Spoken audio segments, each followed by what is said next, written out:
Well, hello. Welcome to your homework feedback video session for the pages 18 to 25 of your white book. Similar as always, please get your green pen. Please make sure you have all the correct answer written down. Give yourself checks when you got it right. Make sure you don't forget your homework book at home. Bring it to class. Let's do it in less than 15 minutes. It's a bit of a long one, so I'm going to walk and talk fast. First page, cell organization. A tissue is a group of similar cells that work together to perform a particular function or job. Function is better. Different tissues work together, make up an organ, and an organ system is formed by several different organs working together. Okay, so remember, organelles are going to form the cells. Multiple cells that are identical or very similar are going to form the tissue. Multiple tissues are going to form an organ. Multiple organ from the organ system. Multiple organ systems from the organisms. Then, what level of organization is shown in figure 1? So we can see all these cells are almost identical. Therefore, they probably form a tissue. Okay, remember, a group of identical cells carrying a particular function. It is right over there. It is a group of cells with a similar structure and function. So I'm going to look at some different layers of skin under a microscope. Based on observation, what she thinks is an organ. Is she correct? Well, she is, because an organ, remember, is made of different types of cells or different types of tissues working together. So what she's saying here is an organ. Next, you have an organ system presented in figure 2.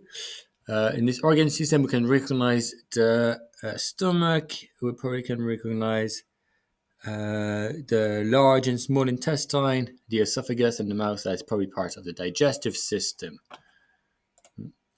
And I don't know, is it the pancreas we see? I'm pretty sure it's the pancreas in B. Which letter represents the small intestine? Remember, the small intestine is C. It is very long.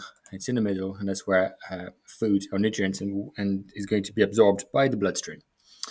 Why is the small intestine described as an organ?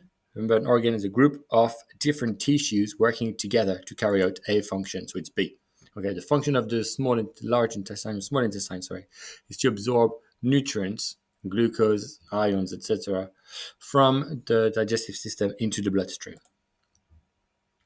Then the circulatory system is an organ.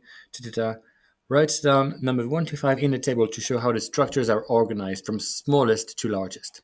So the nucleus is a small part, is an organelle, and it's found in a cell or epithelial cell, which is number 2. Then multiple epithelial cells are going to make an epithelial tissue, number 3. Then these tissues are going to be all together to form the heart, which added to all the organ is going to form the circulatory system, all the blood vessels, etc. Is the circulatory system. Next, enzymes and their reaction. So enzymes are catalysts. Catalysts increase the speed of a reaction without being used up, and they could not get changed during the reaction. Complete the sketch to show how the enzyme shape let it break down substances. So very important, they labeled it for you. We have the active site here, which is the perfect shape for the substrate. The second step, the substrate is going to fit exactly into the active site of the enzyme, which is going to break it down into smaller substances or product without changing itself. Okay, so the enzyme at the end is exactly the same as the enzyme at the beginning. Next, Keith has poured melted fat into his kitchen sink. Terrible mistake, and now it's blocked. The drain cleaner breaks down contains enzyme. So the drain cleaner contains enzyme, and the drain cleaner breaks down 10 grams of fat in 200 seconds.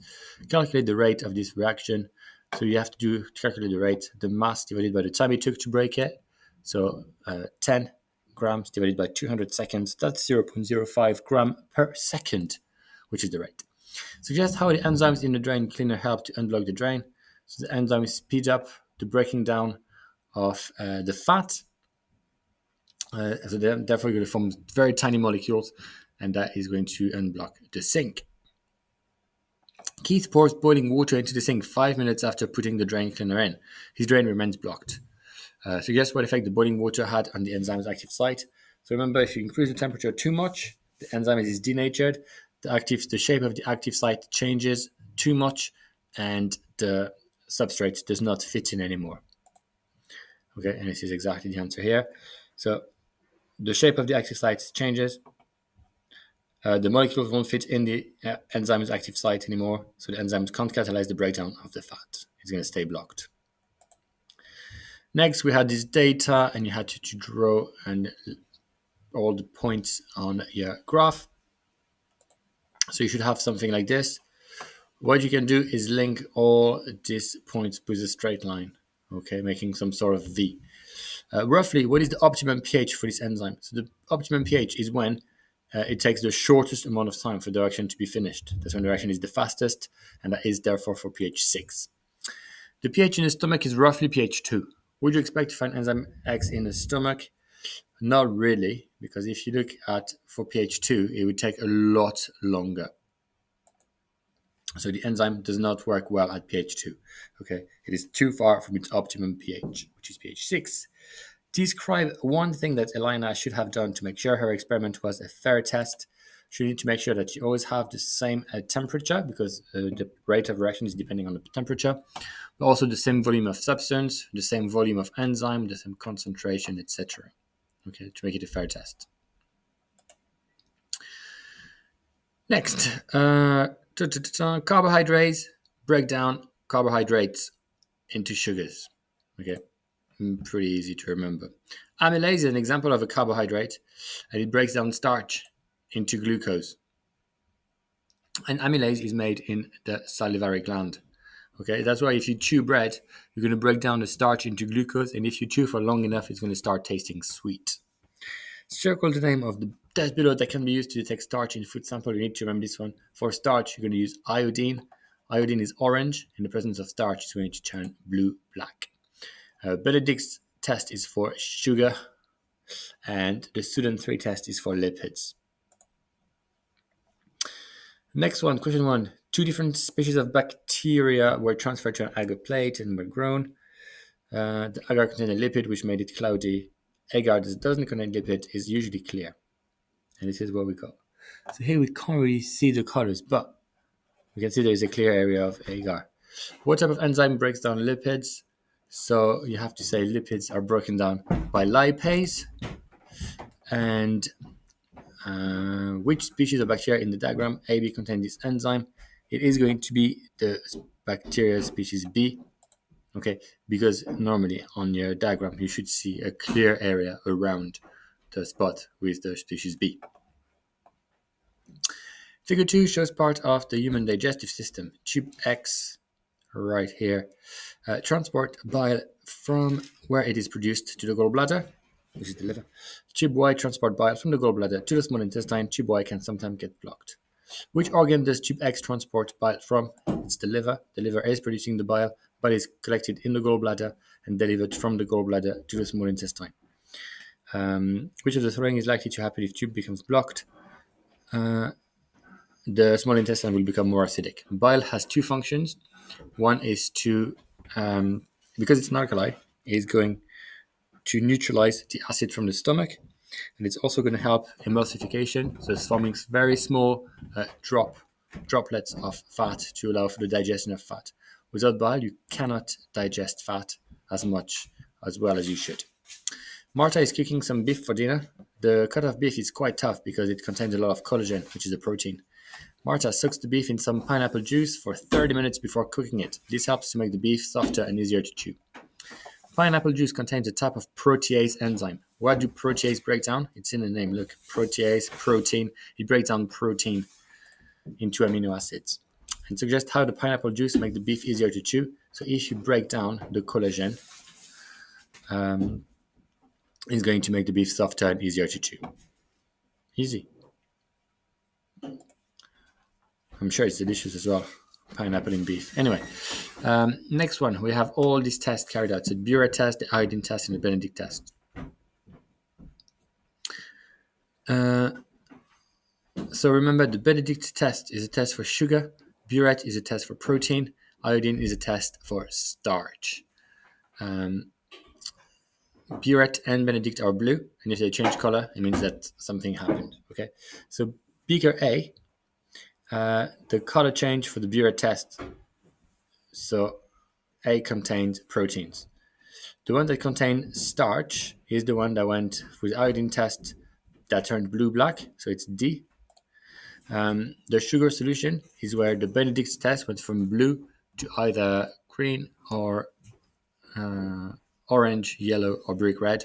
So it's C, contains sugar, a lot of it. So we said the protein is A, and the pure water is when there is no change at all, which is B. You need to know these tests by heart, as well as the color change for your GCSE. For which of the tests in Table 1 would you scientists have had to heat the content of the beaker to 75 degrees? The sugar tests, so the Benedict tests, require heating up.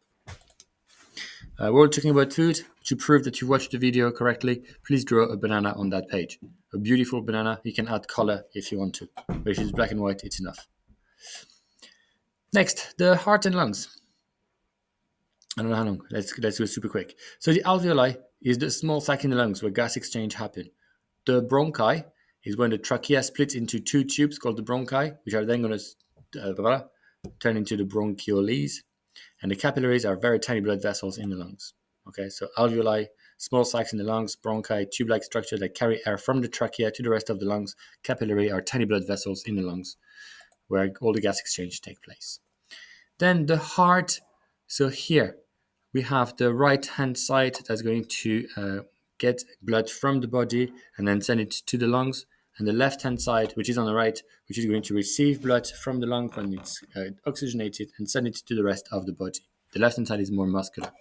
Anyway, so the blood exits through A towards the lungs, and that's called the pulmonary artery. The blood moves away from the heart, so it's an artery. It's going towards the lungs, and the adjective that goes with lungs is pulmonary. B is the blood vessel that brings the blood back from the heart, so it's a vein. From the body to the heart, so it's a vein. Bring it back into the heart. And it's called the vena cava. You need to know that name. And then the blood vessel that is going to carry blood or take blood from the lungs back into the heart is called the pulmonary vein. Here we go. The blood carried by blood vessel A is, so blood vessel A is at the top, is going towards the lungs, so it's deoxygenated. And where does blood vessel A carry the blood to? To the lungs, where it's going to get some oxygen. What are the blood vessels shown on the surface of the heart called? This one are called, the coronary arteries. Okay, and they're going to provide blood and oxygen to the muscle of the heart. Figure 2 shows the respiratory system. So the top here is the trachea. The trachea is going to split into the bronchi, and at the end of the bronchioles, we're going to have the alveolus. Multiple alveolus are alveoli. Okay, let's go super quick. The heart rate, to calculate it, we're going to do the number of beats divided by the time in minutes. Don't forget to divide 240 by 60 to get the time in minutes, and that's 35 BPM. U has bradycardia because 35 beats per minute is below 60. So he should get an artificial pacemaker. This would keep his heart beating at a normal rate. Okay, we made it. Less than 15 minutes. Well done. Okay, so make sure that you have all the answers in green corrected. Make sure you have the banana on the right page. And make sure to stay amazing. And I will talk to you again soon. Bye, guys. See you later.